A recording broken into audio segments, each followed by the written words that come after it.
पिछले सप्ताह की अचानक की चाल ने चार्टर और डिज्नी को मनोरंजन दृश्य को हिला दिया, जो एक नई प्रकार के केबल बंडल है जो केबल टीवी की जरूरत हो सकती है। शायद यह हंस की आखिरी गीत है, मुझे नहीं पता। यह स्ट्रीमिंग के लिए लाभ का स्रोत भी हो सकता है, या यह आखिरी मरते हुए आशा हो सकती है। हम यहाँ अंतिम स्तर तक पहुंच गए हैं और हम बस डाइव करेंगे। यहाँ चलो। आज हम शुरू होने से पहले 40% लोग इस चैनल की सदस्यता नहीं ले चुके हैं। त्वरित याद दिलाने के लिए आप कृपया छोटे लाल सदस्यता बटन को ग्रे में बदलें। मैं इसे प्रशंसा करूंगा। यह मुफ्त है और यह YouTube को आपके लिए सामग्री की सिफारिश करेगा। मुझे यह वाकई पसंद है। धन्यवाद। अब चलो इसमें छलांग लगाते हैं। तो ये नया हाइब्रिड बंडल चार्टर और डिज्नी के बीच एक बहुत लंबी विवाद का परिणाम है। हम सभी इसके बारे में सुने हैं। डिज्नी के स्वामित्व वाले चैनलों ने स्पेक्ट्रम पर अंधेरा कर दिया और सदस्यों को ESPN, डिज्नी चैनल, FX और ABC जैसे मुफ्त प्रसारित चैनलों का भी पहुंच नहीं मिला। और कुछ गर्म मुलाकातों और 10 या 11 दिनों के बाद दो महाशक्तियों ने कुछ धरती पाई।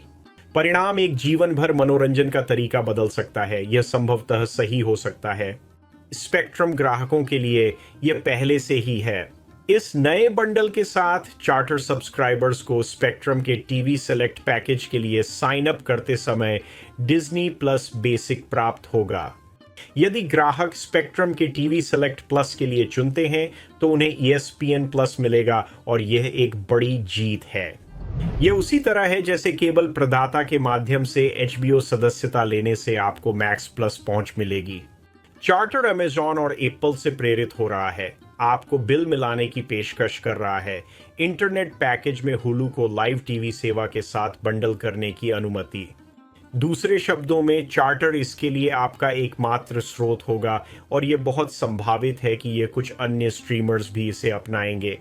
अब विकास आपके सदस्यता और बिलिंग को सरल बनाएगा। आपको सेवाओं का प्रबंधन करना सरल होगा। यह उन उपभोक्ताओं के लिए एक जीत है जो वे भूल गए हैं और उन्हें दूसरी स्ट्रीमिंग सेवा के साथ 1 वर्ष की सदस्यता सौदे में फंसने से बचाते हैं।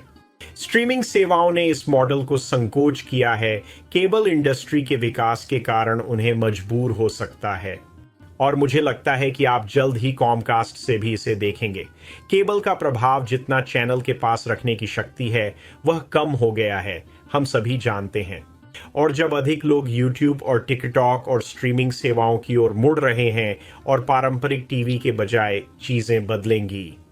AMC जैसी नेटवर्क्स पहले से ही स्ट्रीमिंग प्लेटफॉर्म के साथ साझेदारी कर रहे हैं और डिज्नी अब अपनी संपत्तियों को बेच रहा है। और या ना मानो, डिज्नी बेच रहा है।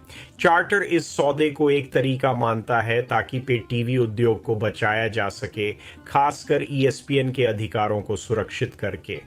परिवर्तनात्मक मॉडल की ओर बढ़ना महत्वपूर्ण ESPN को संपत्ति के रूप में देखा जाता है। यह पाली बहुत महत्वपूर्ण है।